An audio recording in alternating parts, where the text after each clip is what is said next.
ఘోరం ఏంటంటే కాంగ్రెస్ పార్టీ ముట్టుకుంటే పైసలు అడుగుతుంది. కాంగ్రెస్ పార్టీ అంటేనే కరప్షన్. ఇందాక ఒక అన్న చెప్పిండు, ఆఫీసర్లు ఎంత దిగజారిపోయిందంటే ఈ కాంగ్రెస్ పాలనలో గూగుల్ పే చేసేంత చిన్న డబ్బులతో కూడా సింగరేణి నడిపిస్తున్నారంటే ఇది నిజంగా సిగ్గుచేటు, అవమానం. నేను గౌరవ ముఖ్యమంత్రి గారిని, ఉప ముఖ్యమంత్రి గారిని డిమాండ్ చేస్తూ ఉన్నాను, మీరు సింగరేణిలో జరిగేటటువంటి ప్రతి కాంట్రాక్ట్ని కూడా రివ్యూ చేయండి.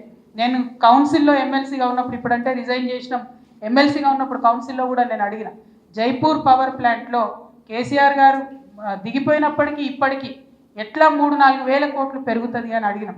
దాని గురించి ఇంతవరకు మాట్లాడతలేరు.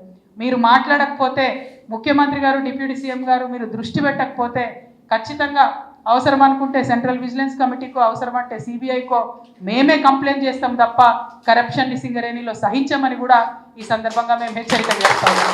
ఎందుకంటే ప్రతి కాంట్రాక్ట్లో మినిమం 20-25% ఎస్కలేషన్తో నడుస్తున్నటువంటి పరిస్థితి.